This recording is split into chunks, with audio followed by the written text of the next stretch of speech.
Absolutely. And leadership development is a pillar of our work for sure. And yes, I referenced Teens Lead at Work, which we have a strong component of the program in Massachusetts because it reflects what we need more across this country, which is basically treating young people like leaders and not just future workers someday.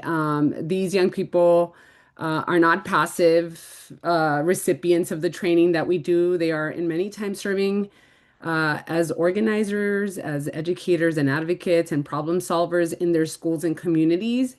An example is that MassCosh in particular, partner with the Boston Education Justice Alliance and the Boston Teachers Union to lead student-run safety audits in schools, looking at issues like mold, broken HVAC systems, poor ventilation, unsafe bathrooms, indoor air quality, a bunch of stuff. And I love what I love about that example is that it really just flips the script. Young people are not waiting for adults to notice problems, but they are gathering evidence. They're like raising concerns and demanding like healthier working conditions. So they also train other youth on heat stress, OSHA protections, labor rights, wage theft. I mentioned all of this earlier, issues of mental health. So you have teenagers teaching other teenagers how to stay safe, know their rights, and use their voice. And that really is how we have this domino effect of how leadership grows. Nationally, I'm very proud to say that we have our We Rise Worker Leadership Academy, where young and emerging worker leaders from across the country come together to build skills in workplace rights, hazard identification, storytelling, public speaking, campaign strategy, and turning workplace problems into collective action. That's a whole curriculum in itself, right? Just how to do collective action. And what we want workers to understand that when something is wrong in the job, the answer is not necessarily to stay quiet.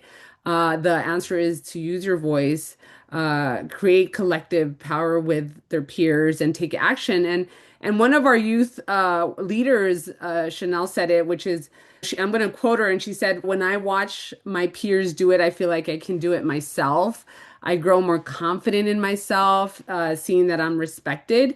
And that really, I think, captures it. When young people are respected and trusted and invested, they really rise, which is why we called our program the We Rise Worker Leadership Academy. And we also see the impact that goes beyond the individual young person. I mentioned earlier that a lot of this knowledge does not stay contained. A lot of the young workers go back and they talk to family members about wage theft, heat protections, and other issues about their rights. And the young person is trained to become sometimes the first worker rights educator in their household. Is pretty amazing. But this issue is not so much the leadership programs cannot just fix it all.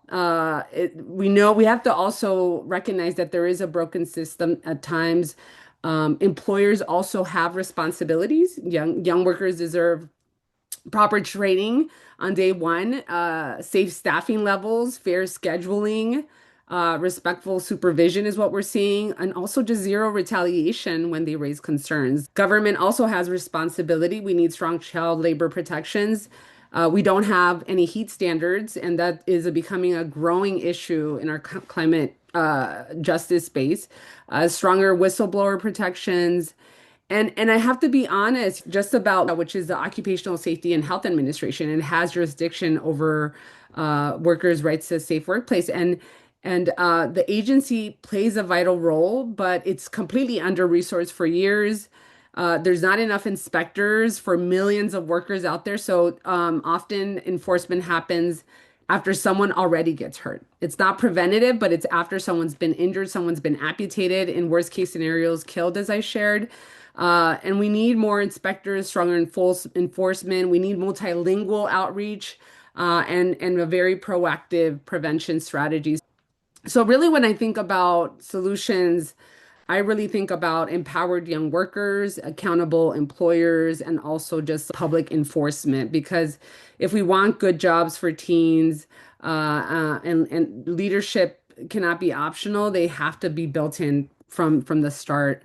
I also want to just close this part with seconding what Taylor mentioned, which is we know that these models work. But many times they're operating on limited resources while there is an enormous need. And if we are being serious about creating good jobs for young people, we really just need strong investment in youth leadership programs, worker education, in apprenticeship pathways. And many times these programs are underfunded, and we have to overpay for these consequences. Again, just really want to shed the light and underscore the importance that we should be scaling what works really, not rationing it.